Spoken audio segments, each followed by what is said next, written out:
Guys, তোমরা সবাই কেমন আছো? আশা করি ভালো আছো। আমিও খুব ভালো আছি। তো তোমরা যদি আমার ইউটিউব চ্যানেল নতুন হয়ে থাকো, প্লিজ সাবস্ক্রাইব করে দেবে, পাশে থাকা বেল আইকনটি ক্লিক করে দেবে, আর লাইক কমেন্ট শেয়ার বেশি বেশি করে দেবে। তো এখন আমি কি করছি সেটা দেখো গাইস। এখন আমি ভাত বসিয়েছি। এখানে ভাত ফুটছে গাইস। এদিকে আমার ভাত হয়ে গেছে। তো এখন আমি কড়া বসিয়ে দিয়েছি উনুনে। তো এখন মাছ ভাজবো, কি রান্না করব এবার, তো সেটাই দেখো গাইস।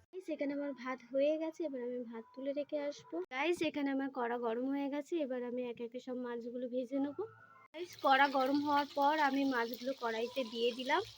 আর এখানে দুটো মাথা রয়ে গেছে মাছের। তো যাই হোক, একসাথে সমস্ত দিলে ঘেটে ঘ হয়ে যাবে, তাই জন্য দিইনি গাইস। আর এখানে দেখো গাইস, এখানে সমস্ত সরঞ্জাম নিয়ে আমি বসে পড়েছি গাইস। আজকে আমি মাছের টক আর মোচা চিংড়ি দিয়ে ঘন্ট করবো। তো দেখো গাইস, আর মাছটা তো ভাজতে বসিয়েছি। তো মাছটাকে এপিট ওপিট করে আমি ভেজে নিই। তো গাইস, এদিকে আমার মাছ ভাজা হয়ে গেছে, এবার আমি এক এক মাছগুলো সমস্ত তুলে রেখে দেবো।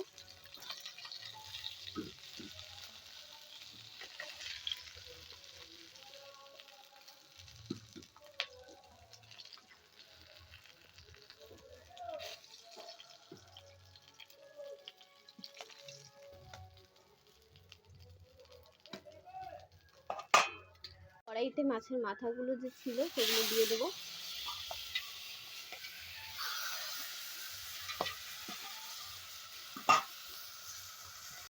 এখানে মাছের মাথাগুলো ভাজা হয়ে গেলে আমি যে চিংড়িগুলো এখানে রেখেছি সেই চিংড়িগুলোকে আমি ভেজে নেব।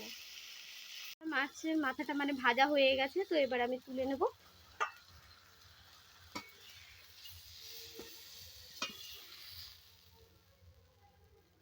আর এখানে যে চিংড়িটা রাখা আছে এই চিংড়িগুলো এবারে দিয়ে দেবো কড়াইতে।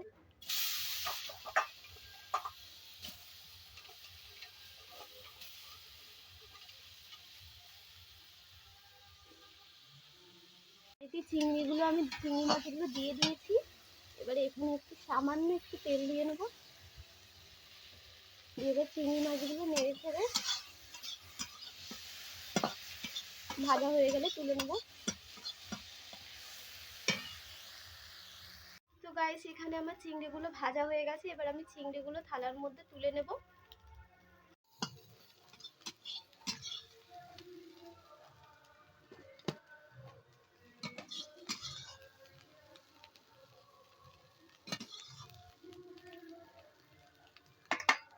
সেখানে আমি চিংড়িগুলো তুলে নিয়েছি থালার মধ্যে। কড়া গরম হয়ে গেছে, তাই আমি কড়াইয়ের মধ্যে এখন তেল দিয়ে দিলাম। এবারে গরম তেলের মধ্যে আমি গোটা গরম মশলা এলাচ আর দারচিনি, এর মধ্যে একটু গোটা জিরে দিয়ে দিলাম। আর এর মধ্যে আমি টমেটো কুচি আর আদার যে পেস্ট করে রেখেছিলাম সেটা দিয়ে দিলাম। টমেটোটা যাতে ভালোভাবে গলে তার জন্য আমি এখানে নুন দিয়ে দিলাম।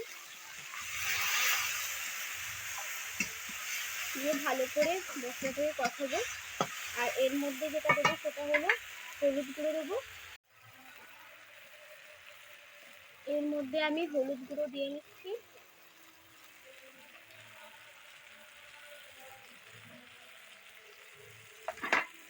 আর দিয়ে নেড়ে ছেড়ে নিলাম।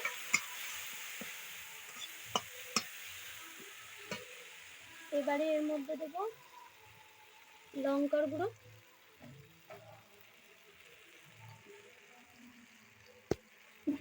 দিয়ে মশলাটাকে ভালো করে কষিয়ে নেব। আমার কষানো হয়ে গেছে, এবার যে চিংড়িটা ভেজে রেখেছিলাম সেই চিংড়িগুলো আমি কড়াইতে দিয়ে দিচ্ছি।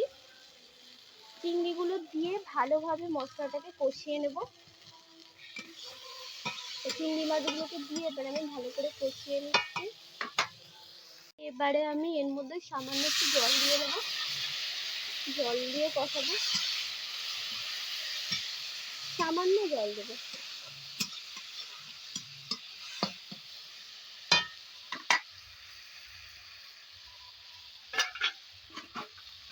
এইবারে যে মোচাটা আমি সিদ্ধ করে রেখেছিলাম, মোচাটা আর আলুটা, সেটা এবারে আমি দিয়ে দেবো।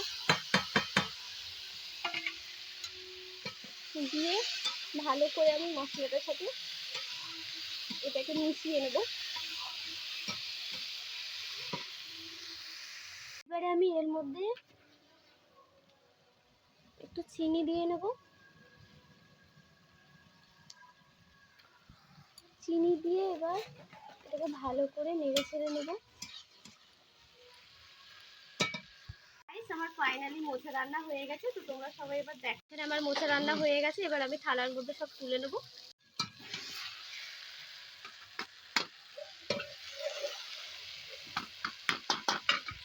গাইস, তোমরা চাইলেও এভাবে সহজ উপায়ে ঘরে মোচা চিংড়ি দিয়ে ঘন্ট করে নিতে পারো। আমার মোচা রান্না হয়ে গেছে, তো এখন আমি মাছের টক বসাবো। তো দেখো কিভাবে আমি করছি। গাইস, এখানে আমি কড়াইতে তেল দিয়ে দিয়েছি। এবার কড়াইয়ের মধ্যে এই শুকনো লঙ্কাগুলো ফোড়ন দিয়ে দেবো, আর তার সাথে এখানে দেবো পাঁচফোড়ন ফোড়ন দেবো। তেলের মধ্যে এটাকে ভালো করে নেড়ে ছেড়ে এখানে যে আমি মূলোগুলোকে কেটে নিয়েছি পাতলা পাতলা করে গোল গোল করে, সেটা এবার এই তেলের মধ্যে দিয়ে দেবো।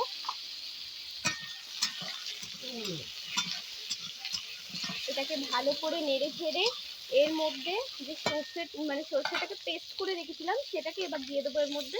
তো গাইস, আমি সর্ষেটাকে দিয়ে দিলাম।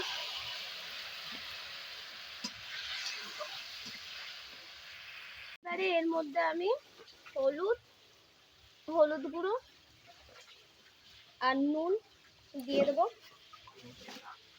পরিমাণ মতন। এখানে সর্ষেটাকে কষিয়ে নেওয়ার পর এবারে এখানে যে আমি আমশিটাকে জলের মধ্যে ভিজিয়ে রেখেছি সেই আমশির জলটাকে দিয়ে দেবো কড়াইয়ের মধ্যে। আর এখানে আরেকটু জল দেবো।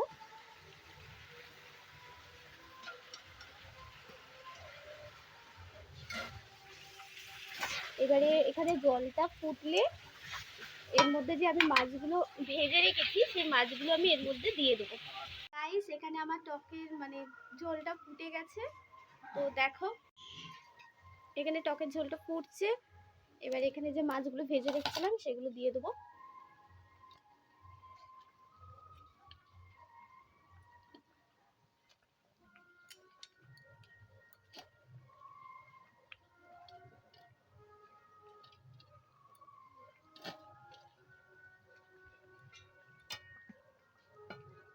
হালকা করে একটু নেড়ে দিলাম। দেখো আমার মাছের টক হয়ে গেছে। এবারে আমি নামিয়ে নেব। সেখানে মূলো দিয়ে সর্ষে দিয়ে আমশি দিয়ে মাছের টক রান্না কমপ্লিট আমার। দেখতেই পাচ্ছ গাইস। তোমাদের ভালো লাগলে তোমরাও বাড়িতে বানিয়ে খেয়ে দেখতে পারো। তো এখনকার মতন এই পর্যন্ত। নেক্সট ভিডিও নিয়ে আবার আসবো। Tata guys.